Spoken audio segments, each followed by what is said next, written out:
প্রিয় বন্ধুরা, আসসালামু আলাইকুম। সবাই কেমন আছেন? দেখুন, মক্কার চতুর্পাশে শুধু পাহাড় আর পাহাড়। এই যে দেখুন, সব পাহাড়। মক্কার আশেপাশে মাঝখানে হচ্ছে কাবাঘর, আর চতুর্পাশে দেখুন সব দিকে শুধু এই যে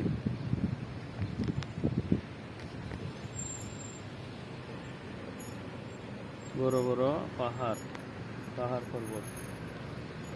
মাশাআল্লাহ।